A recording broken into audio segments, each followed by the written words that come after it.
Today I'm joined by Gwaravaza, who is going to give us a brief insight of his work and how he came about to be the great artist that he is.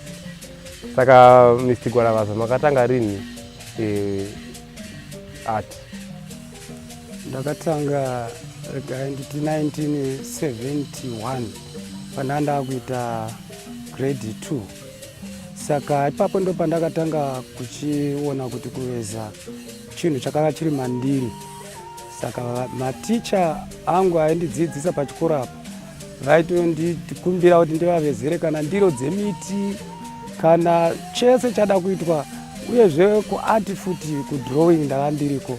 Saka ndichibva 71 72 kusvika pa76 ndichibva kuprimary ndakuenda kuzvidzidzo zvepamusoro kusekondari. Ipapo ndo pandakatanga kuchipinda mumatombo, ndobva ndakuveza matombo andinoti soapstone, ndiva ndava ndichirova mazuva iwayo. Zvandanyanyofarira kuveza, ndaifarira kuveza vanhu, zviso zvavanhu, mafaces.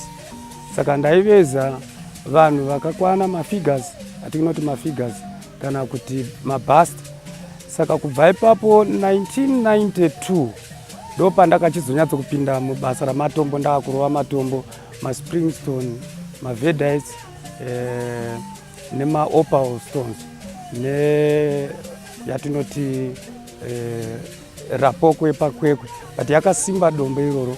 Ndo randakatanga kunyatsonzwisisa kuti kuveza kunofamba sei. Ndino mumwe murume wandinoyeuka akandibatsira kupefekta basa rangu, anonzi Peter Chikumbirike. Ndiye akabva achizonyatsondizadzisa kuti ndikwane pakuti ndinzi muvezi. Saka ndane nguva ndiri mukuveza mukatarisa kubva 1971, asi pandingangotangira pa 1982 munoona kuti pane makore ati wandei ndiri mubasa rekuveza. Ndoveza maportraits. Saka ndakaita maportraits avanhu vakawanda, vamwe vekuzambia, vamwe muSouth Africa, Mandela ndakamuveza, Obama ndotori nayo imwe portrait yake yandiri kutopedzisa. Saka ndo kupinda mukuveza kwandakaita kwakandiburitsira unyanzvi, zvinotaridza kuti chinhu chakanga changogara chiri mandiri. Ndinofarira kuveza zvivezwa zvamadzimai. Maportraits kungonakidzwa neati. Handisi kunyanyovezera kutsvaka mari, nekuti mari inouya yega kana chinhu wachiveza chakanaka. Ndo vanhu vanouya vachisvobvunza kuti chinoita mari. Asi ini ndinonakidzwa neati, ndo basa rangu randinoita. Ndinofarira kudzidzisa vamwezve kuti ati irambe ichingoendera mberi, zvikuru sei munyika yeZimbabwe munomu.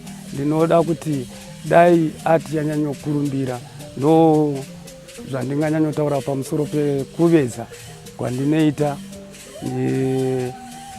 Ndine vana vandakatobereka ndichitoveza. Mukomana mukuru anonzi Tendai, achiteerwa naRodrick. Vese ivava vanoveza. Zvino pane umwe akapinda pakuveza, Timothy.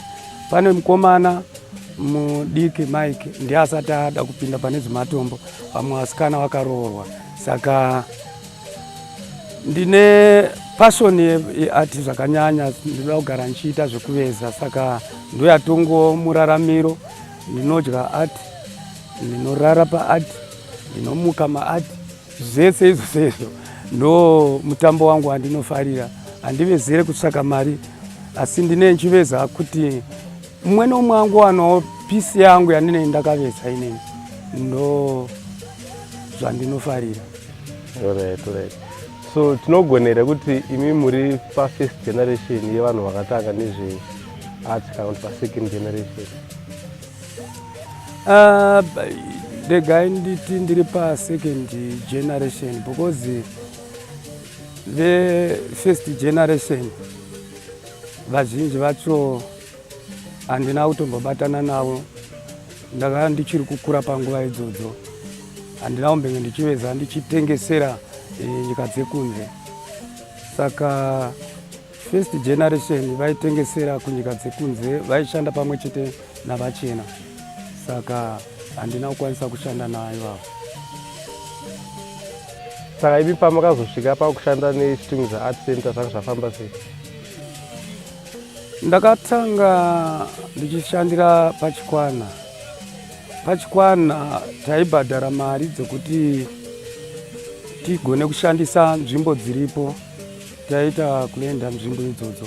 Saka ndo patakazotanga kuchidhurisirwa, ndo kuchibva, ndo kuvezera kumba. Kumba ikoko ndobva maartisti akukumbira nzvimbo yekuti tiwane pekuvezera. Ndobva tangobatana, ndo kutanga kuchitsvaka kuti tovezera papi. Ndobva tarangarirwawo nameya anonzi Macheka ne-United Nations. Ndo yakatibatsira kuti tiwane nzvimbo ine. Takatanga tiri maartisti mashoma, asi vamwe vachizoziva kuti pawanikwa nzvimbo vakachizotanga kuuya. Saka inini ndakatanga kumbopinda muno, ndobva ndamboveza-veza, ndobva ndambodzokera kumba, nokuti zvinhu zvangu zvandinowanzoveza zvinoshandisa magetsi. Saka ndaka ndichidzokera kumba kwakune magetsi ekuti ndishandise pakuveza. Saka iko zvino taisa magetsi, ndakabva ndachiuya kuzoveza zvachose ndakagara muno. Maartist emuZimbabwe zvamunongoda kuti vaziva pamusoro peart, oro kune vachiri kukura in art here in Zimbabwe, are there any words you want to say to them? Iya, kune ma-upcoming artists, chandiroda kuti ndingonyanyo vakuridzira ndechekuti ngavave nechido chekuveza, kwete chido chekutsvaga mari. Mari inozouya mumashure mekunge waisa chido pakuveza, nokuti zvinhu zvandiri kuona zviri kuvezwa iko zvinezvi, zvinhu izvozvo zviri kutiurayira basa redu reart. Hazvina kunyatsokuvezwa, havasi kupefekta basa ravo. Vanoveza vachisirira, vozorasirira pakutengesa. Saka ipapo dai kuri kuti vakaisa chido pakuveza, naivo vachaona upenyu hwavo vachisumukira muupenyu hwokuveza. Basa rekuveza rinopa rugare, haungoveza uchizotambudzika, unogarika. Asiko zvinezvi vari kuwanda nokuda kwekushayiwa mabasa, vouya voungana, vasingagone nevanogona, vasingabve vakazoveza chinhu chakanaka, varongorambawo varipo. Saka ndingoti dai vatsunga kuti vaite chido, ukaiva nechido unoveza chinhu chakanaka, woburitsa chinhu chinotengeseka. Saka ndo zvinobhadhara kuita chinhu chakanaka, nokuti hatikuda kuti tiveze zvinhu zvokuti zvinozopedzisira zvaakuratidza fanika wakangobira munhu asinganyatsogona kuongorora ati. Saka basa rako rinofanirwa kunge rakapefektiwa. Veza chinhu chaicho chaicho chokuti munhu akachiona anoramba achichifarira, akagara kunyange kana 6 years or 7 years anoramba achingochifarira.